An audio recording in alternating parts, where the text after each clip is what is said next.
안녕하세요. 행복한 세상을 꿈꾸는 경제학자 김사부입니다. 요즘 미국에서는 코로나 확산을 비롯해서 많은 드라마 같은 일들이 펼쳐지고 있는데요. 그중에서 오늘은 조지 플로이드 사망 사건을 계기로 촉발된 인종차별과 그에 따른 기업들의 대응에 대해서 얘기해 볼까 합니다. 백인 경관에 의해서 백주대낮에 그것도 많은 시민들이 지켜보는 가운데 살인이 자행되었다는 것은 경악할 만한 일이지요. 더구나 수백 년 동안 인종차별을 해소하려고 노력한 미국 사회에서 여전히 이러한 인종차별이 일어나고 있다는 걸 보여주는 사례이지요. 미국의 흑인에 대한 인종차별은 수십 건의 책으로서도 모자랄 정도로 긴 역사를 가지고 있어요. 먼저 모든 종류의 차별을 금지한 1964년 민권법 제정 당시의 사회 상황과 그 이후 사회 변화가 기업에 미친 영향에 대해서 알아보겠습니다. 2019년 미국 아카데미 시상식에서 작품상, 각본상, 나무조연상을 받은 영화 그린북을 보면 1960년대 초반에 미국의 인종차별을 실감할 수 있어요. 이 영화 정말 좋은 영화입니다. 그린북은 공공연히 인종차별을 하던 미국 남부지방에서 흑인이 갈 수 있는 식당과 숙소 등을 정해놓은 책자예요.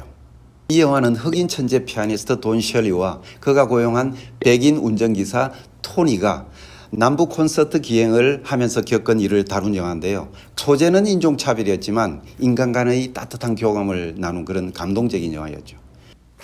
1960년대는 미국의 격동기였는데요. 히피 문화, 자유주의, 민주주의, 반전운동 이런 것들이 전성기를 이루었던 때였지요. 이때 기념비적인 두 인물이 있었는데 마틴 루터 킹 목사와 존 F 케네디 대통령이었어요. 이 두 사람은 아주 달라 보이지만 사실은 많은 공통점을 가지고 있었죠. 우선 1960년대 중반에 정치적인 이유로 둘 다 암살이 되었고 두 사람 다 미국 사회에서는 주류가 아니었어요. 마틴 루터 킹 목사는 흑인이었고 존 F 케네디 대통령은 아일랜드계 백인이었죠. 사실 미국은 앵글로색슨계 백인이 권력과 부를 장악하고 있고 같은 백인이라도 이탈리아계와 아일랜드계는 차별을 받고 있었던 거예요. 존 F 케네디 대통령은 아일랜드 출신이면서 가톨릭 신자였는데 미국 대통령 중 유일하게 비기독교 대통령이었고 아일랜드계 출신으로 비주류였던 거예요. 그린북에 나오는 흑인 돈 셜리와 이탈리아계 토니는 피부색은 달라도 둘 다 비주류였던 거예요. 그래서 어쩌면 둘이 서로 마음이 끌렸을지도 모르죠.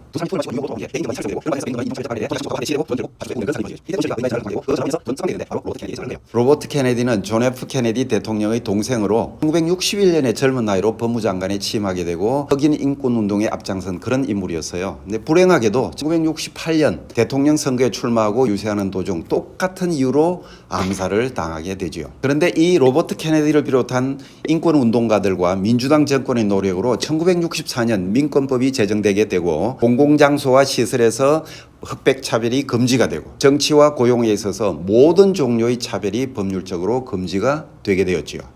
1960년대 이전에는 기업들이 업무 성과가 아니라 나이, 인종, 민족, 성적 성향 이런 것들을 이유로 종업원을 차별하는 게 불법이 아니었어요. 그런 상황에서 사회적 행동주의 흐름이 강화되게 되고 이러한 차별이 사회적 이슈가 되고 마침내 민권법이 제정됨에 따라서 법률적으로 이런 차별이 금지가 된 거예요.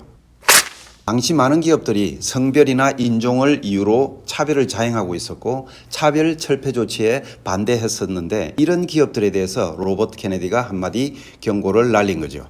설사 당신들이 정의감에 의해서 차별을 중단하지 않는다 하더라도 비즈니스의 성공을 위해서 차별 관행을 버려야 할 것이다. 로버트 케네디는 시대를 앞선 사람이었을까요? 아니면 선동가였을까요?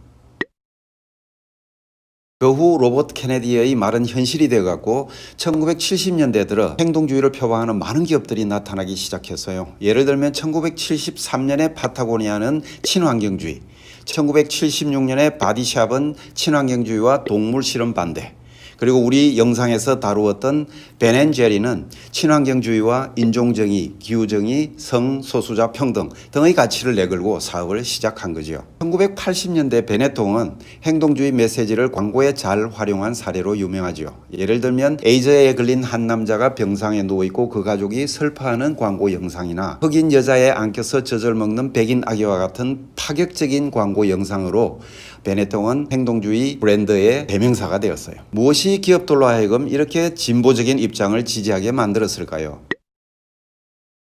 무엇보다도 파타고니아의 이본 시나드나 바디샵의 애니타 로딕처럼 철저한 신념에 의해서 행동주의 기업을 표방하는 사례들이 많이 있지요. 그뿐 아니라 행동주의 메시지로 광고를 통해서 소비자들을 끌어들일 수 있기 때문에 마케팅 전략으로 행동주의를 실천하는 기업들도 있고요. 동시에 포용주의, 다양성 이런 가치를 내걸음으로써 우수한 종업원을 확보하고 그들의 충성심을 이끌어내는 그런 전략을 쓰는 기업들도 있고요. 뿐만 아니라 행동주의 투자자들로부터 유리한 조건으로 자금을 조달할 수 있다는 그런 장점들도 있기 때문에 행동주의를 실천하는 기업들이 많이 있지요. 대부분의 행동주의 기업 경영이 소비자, 투자자, 지역사회 종업원들의 가치를 만족시켜 주어서 기업 가치 향상에 도움이 된다는 그런 사례들이 많이 있어요. 하지만 행동주의 메시지가 기업 브랜드 가치에 항상 도움이 되었을까요? 물론 행동주의를 시도한 모든 기업이 성공한 것은 아니에요. 예를 들면 2015년 스타벅스가 인종차별에 반대하는 캠페인을 벌였는데 진정성이 결여되어 있었기 때문에 이해관계자들의 냉담한 반응을 불러일으켰고 결국은 실패하게 되었죠. 아마존은 이번 조지 플로이드 사건을 두고 흑인에 대한 불공평하고 잔혹한 대우를 중단해야 된다라는 메시지를 트위터 계정에 올렸는데요. 실제로는 고용에 있어서 인종차별을 계속하고 있었고 따라서 아마존의 행동주의 주장에 대해 진정성이 있다고 느끼는 이해관계자들은 많지 않아요.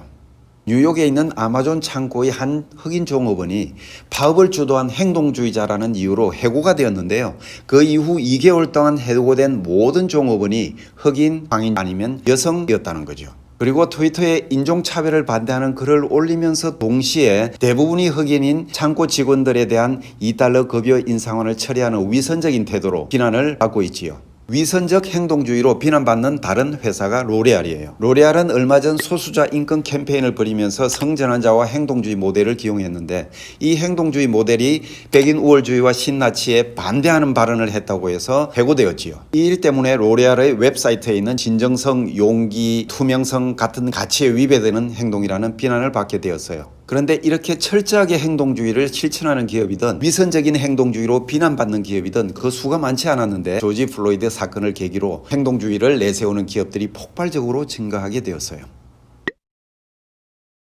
많은 기업들이 조지 플로이드 사건에 대해서 SNS나 웹사이트에 차별반대 메시지를 적극적으로 올리고 있어요. 나이키 같은 경우에는 트위터에 Just do it 대신에 For once, don't do it 이라는 새로운 메시지를 올렸고요. 이에 대해 아디다스는 경쟁관계에 있음에도 불구하고 이 메시지를 리트윗하면서 동의 의사를 표시했어요. 그리고 아디다스는 인스타그램에 레이시즘, 인종차별주의에 빨간 선을 그은 이미지를 올리기도 했어요.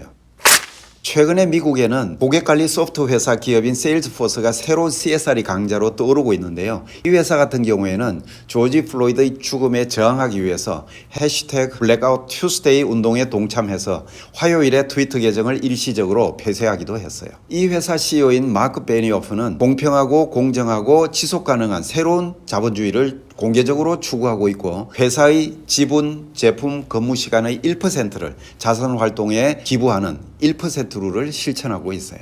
이번에 확산된 기업의 행동주의가 미래에도 비즈니스 세계의 새로운 트렌드로 자리 잡을 수 있을까요? 이러한 행동주의는 선진국에서 투자자, 종업원, 지역사회, 소비자를 포함한 이해관계자들이 자신들의 신념과 가치체계를 기업 정책에 반영할 것을 요구한다는 사실을 보여주고 있지요. 기업 입장에서는 선택의 여지가 많지 않아요. 전향적으로 나서서 이러한 가치를 받아들이고 공개적으로 입장을 표명할 것인가 아니면 마지못해 따라가면서 위험에 노출될 것인가 하는 갈림길이 있을 뿐이지요. 안타깝게도 아직 우리나라 기업들 중에는 사회적 이슈에 대해서 입장을 밝히는 기업이 없는데요. 아마도 기업의 비즈니스와 사회적 이슈가 별개의 것이라고 생각하는 것처럼 보여요. 더구나 우리 기업의 관행 중에는 보편적 가치에 위배되는 일이 많기 때문이기도 한데요. 여성, 장애인, 외국인, 고용정의, 기후정의 이런 문제에 있어서 정의와 진실의 편에 서기보다는 그런 가치에 눈 감고 눈앞의 이익을 추구하는 편에 선다고 봐야겠지요. 사회적 가치를 희생해야만 자신의 경제적 가치를 얻을 수 있다는 이러한 사고방식이 언제까지 계속될까요? 우리가 고객과 이해관계자로서 그것을 용인하는 날까지만 가능하겠지요. 오늘 준비한 얘기는 여기까지입니다. 다음 영상에도 재미있는 이야기로 돌아오겠습니다. 오늘 영상이 재미있으셨다면 좋아요, 구독 눌러주세요.